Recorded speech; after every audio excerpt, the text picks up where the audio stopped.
ఓం నమః శివాయ శ్రీమాత్రే నమః. మిత్రులకి శ్రేభిలాషులకి అలాగే నన్ను ఎంతగా ఆదరిస్తున్న యూట్యూబ్ ప్రేక్షకులందరికీ కూడా పేరు పేరు ధన్యవాదాలు. మిత్రులారా, మీ అందరికీ కూడా ఆ పరాదేవత ఎల్లవెల్లలా మీతో ఉండి మీ మనోవాంఛ నెరవేర్చాలని మనస్ఫూర్తిగా కోరుకుంటున్నాను. ఈరోజు మనం ఒక అద్భుతమైన తేలికైన ఉపాయం తెలుసుకుందాం. బొటన వేలి కింద ఈ నెంబర్ రాసుకోవడం వల్ల మీరు ఏది కోరుకుంటే అది జరుగుతుంది. ఆశ్చర్యంగా అనిపించవచ్చు. మీరు ఎన్ని చేసినా మీ జీవితంలో మార్పు అనేది రాకపోతే ఈ ఉపాయాన్ని ఒకసారి చేసి చూడండి. మీరు చేస్తున్న పనుల్లో ఆటంకాలు అంటే ఎప్పుడు ఏదో ఒక ఆటంకం వస్తూనే ఉండి ఆ పని పూర్తి కాకుండా మానసికంగా చాలా ఇబ్బంది పడుతూ ఉన్న ఈ ప్రయోగాన్ని చేసి చూసుకోండి. అలాగే మీ మనసులో ఏది కోరుకుంటే అది జరగడానికి, అలాగే నెగటివ్ ఎనర్జీ నుండి బయటపడడానికి, సుఖంగా సంతోషంగా సుఖశాంతులతో ఉండడానికి ఈ ఉపాయాన్ని చేసి చూడండి. ఆడవారైనా మగవారైనా ఈ ఉపాయం చేయవచ్చు. ఆడవారు నెలసరి టైంలో కూడా ఈ ఉపాయం చేయవచ్చు. చాలా తేలికైంది. కానీ ఈ ఉపాయం ఉన్న విషయం ఏంటంటే డేట్ ఆఫ్ బర్త్ ఉన్నవారు మాత్రమే చేయండి. డేట్ ఆఫ్ బర్త్ లేని వారికి మాత్రం కాదు. ఇది గుర్తుంచుకోండి. మీరు ఈ ఉపాయాన్ని ఏ రోజు నుండైనా మొదలుపెట్టవచ్చు. ఈ ఉపాయాన్ని వరుసగా 8 రోజులు చేయాలి. ఉదయం స్నానం చేసిన తర్వాత మీరు ఇలా కొంచెం పచ్చి పాలు అలాగే కొంచెం పసుపు తీసుకోండి. చూపిస్తాను నేను. కొద్దిగా పచ్చి పాలు అలాగే కొద్దిగా పసుపు. మనకి ఉపాయానికి ఇవి కావాలి. ఇలా మీరు తీసుకోండి. తీసుకున్న తర్వాత మీరు మీ ఎడమ చేతి మధ్యలో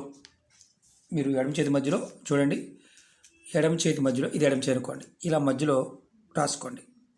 ఇలా రాసుకొని తర్వాత మీరు ఏం చేయాలంటే మీ బొటన వేలి కింద ఒక నెంబర్ రాసుకోవాలి. ఎలా చెప్తాను, చాలా తేలికైంది, చాలా ఈజీ అయింది. మీరు 1వ తారీఖు నాడు పుట్టారనుకోండి. మీరు ఒక రెడ్ కలర్ స్కెచ్ పెన్ తీసుకోండి. ఇదిగోండి, ఇది రెడ్ కలర్ స్కెచ్ తీసుకున్న దానిలో ఇక్కడ దీని కింద ఒక్కసారి 1 అని రాయండి. అది మీరు 10వ తారీఖు పుట్టినా 1 రాసుకోవచ్చు. అలాగే 28 నాడు పుట్టిన 2 + 8, 2 + 8 ఎంత 10, అప్పుడు కూడా మీరు 1 రాసుకోవచ్చు. ఇలా మీరు 28 పుట్టాం కదా సార్, మరి 28 తీసుకోవచ్చు అని అడగవచ్చు. అలా కాకుండా 1 అలాగే 10 అలాగే 28 ఈ తారీఖులో పుట్టిన వారు ఎవరికైనా సరే 1వ నెంబర్ని రాసుకోవాలి. అంటే మన టోటల్ నెంబర్ ఎంత వస్తుంది అలా. ఇప్పుడు 2లో పుట్టినవారు అలాగే 11లో పుట్టినవారు 29 పుట్టినవారు అందరూ కూడా 2 రాసుకోవాలి. ఇప్పుడు 1వ తారీఖు పుట్టినవారు 1 మాత్రం రాయాలి ఇక్కడ. అలాగే దీనికి వాడవలసిన అంటే 1వ తారీఖు పుట్టినవారు వాడవలసిన కలరు మీరు గుర్తుంచుకోవాలి. ఇక్కడ చాలా ఇంపార్టెంట్. కలర్ కూడా చాలా ఇంపార్టెంట్. రెడ్ కలర్ స్కెచ్ కానీ మార్కర్ కానీ పెన్ను కానీ వాడుకోవాలి. ఇలా బొటన వేలి కింద మాత్రమే రాసుకోవాలి. అదే మీరు 2వ తారీఖు పుట్టారనుకోండి. 2వ తారీఖు పుట్టినవారు తెలుపు, మీకు మార్కర్ దొరుకుతుంది, తెలుపు స్కెచ్ పెన్ కూడా దొరుకుతాయి.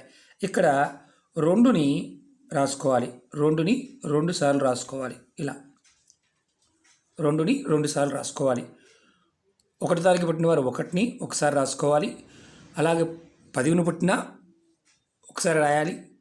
28ని పుట్టినా ఒకసారి రాయాలి. మీకు 2వ తారీఖు వారు 2 సార్లు రాసుకోవాలి. అలాగే ఇప్పుడు 3వ తారీఖు పుట్టారనుకోండి. 3 అలాగే 30వ తారీఖు నాడు అలాగే 12వ తారీఖు నాడు అలాగే 21 నాడు పుట్టినవారు ఇక్కడ 3వ సంఖ్య రాసుకోవాలి. మీరు టోటల్ సంఖ్య చేసుకున్నప్పుడు ఎంతైతే వస్తుందో ఆ సంఖ్య రాయాలి. ఇప్పుడు 3వ తారీఖు పుట్టారనుకోండి. వారికి ఏ కలర్ పెన్ వాడాలో చెప్తాను. మీరు పసుపు కలర్ తీసుకోండి. పసుపు కలర్ పెన్ని ఇక్కడ ఈ బొటన వేలి కింద మాత్రమే 3 రాయాలి. 1 2 3 ఇలా మూడో సంఖ్య వచ్చేది ఏదైనా సరే పసుపు కలర్ది మార్కర్ కానీ పెన్ను కానీ వాడుకోవచ్చు. అలాగే 4వ తారీఖు పుట్టినవారు 4 సార్లు బ్లూ కలర్తో రాసుకోవాలి. ఇక్కడ 4 4 4 4 ఇలా. అంటే ఇప్పుడు 13 పుట్టినవారు కానీ అలాగే 22 పుట్టినవారు కానీ మీరు 4వ నెంబర్ని రాసుకోవాలి. 4 సార్లు రాయాలి. అలాగే 5ను పుట్టారనుకోండి, టోటల్ నెంబర్ 5 వచ్చిందనుకోండి, వారు గ్రీన్ కలర్ పెన్నుని రాసుకోవాలి. ఉదాహరణకి ఇక్కడ దీని ప్లేస్లో 5 5 5 5 5 చిన్నగా కూడా రాసుకోవచ్చు. ఇలా మీరు 5 సార్లు రాయాలి.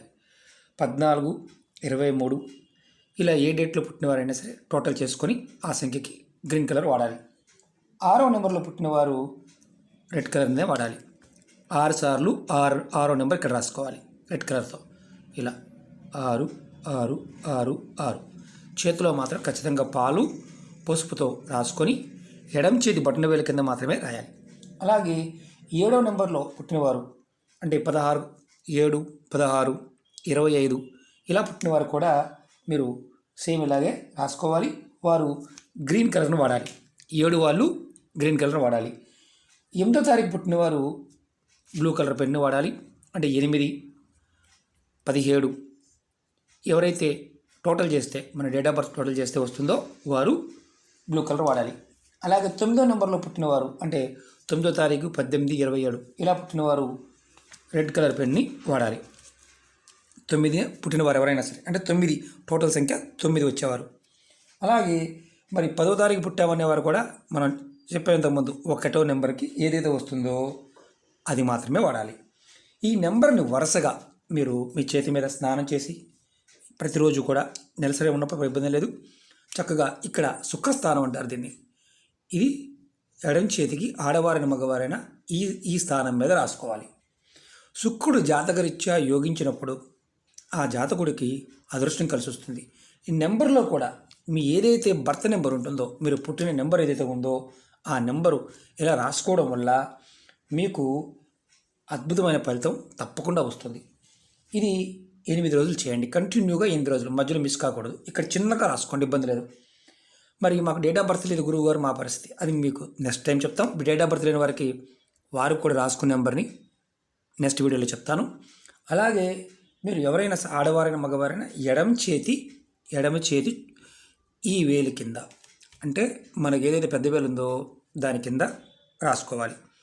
ఇది గుర్తుంచుకోవాలి. ఇది శుక్రస్థానం.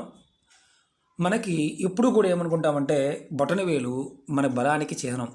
శుక్రుడు మన జీవితంలో యోగిస్తే అద్భుతమైన ఫలితాలు వస్తాయి. అలాగే ఈ నెంబర్ కూడా లాభం ఏంటి? మరి చాలామంది మీ టోటల్ నెంబర్ ఏదైతే వస్తుందో మీరు వెహికల్ కొనుక్కుంటారు, అలాగే ఇల్లు కొనుక్కుంటారు, దానికి ఒక నెంబర్ వస్తుంది. మీరు బర్త్ నెంబర్ని చూస్ చేసుకోండి. మీరు పుట్టిన రోజు టోటల్గా వచ్చే విధంగా చూసుకోండి. ఖచ్చితంగా మీకు అదృష్టం కలిసి వస్తుంది. ప్రతిరోజు కూడా కంపల్సరీగా పాలు మీరు గుర్తుంచుకోండి, పాలు పసుపు కలిపి అరిచేతిలో రాసుకొని ఈ నెంబర్ రాసుకోవాలి. ఇది అద్భుతంగా పనిచేసే నెంబరు. మాకు పనులు అవడం లేదు, ఎన్ని చేసినా చిరాకు పరాగ్గా ఉంటుంది అనేవారు ప్రయత్నపూర్వకంగా ఈ చిన్న ప్రయత్నం చేయండి. ఒక్కసారి ప్రయత్నించండి. మనకి ఒకసారి అవ్వలేదు మళ్ళీ చేయొచ్చా? ఎన్నిసార్లైనా మనం చేయవచ్చు. ఇదేంటంటే మన మానసిక శక్తిని ప్రేరేపించడమే కాకుండా మనలో ఉండే మన జన్మ సంఖ్య మనకి శుక్రస్థానంలో ఇక్కడ రాసుకోవడం వల్ల అద్భుతమైన ఆలోచన విధానం మారుతుంది. అంటే మనం ఏదైతే నెగిటివ్గా ఆలోచిస్తున్నామో ఆలోచన విధానం మారుతుంది. అద్భుతంగా మనం ఆలోచించగలుగుతాం. మన బుద్ధి కూడా వికసిస్తుంది. ఖచ్చితంగా మనం చేసే పనుల్లో ఆటంకాలు తొలగి సరైన మార్గంలోకి వెళ్ళడానికి అవకాశం ఉంటుంది. ఇది బొటనవేలు కింద మాత్రమే రాసుకోవాలి. మనకి అది మాత్రం కంపల్సరీ గుర్తుంచుకోండి. చేయి మొత్తం కాదు, ఈ భాగంలో. అందుకే మీకు రాసి చూపించాను. ఒక మిత్రులారా, మీరు ఏది కోరుకుంటే అది జరగడానికి ఒక మార్గం అనేది మీకు తెలుస్తుంది. ఒక మిత్రులారా, మీకు ఈ వీడియో నచ్చినట్లయితే లైక్ చేయండి, నా ఛానల్ సబ్స్క్రైబ్ చేసుకోండి, పక్కనే ఉన్న గంట సింబల్ యాక్టివేట్ చేసుకోండి, 10 మంది మిత్రులకి షేర్ చేయండి. ఓం నమః శివాయ. శ్రీమాత్రే నమః.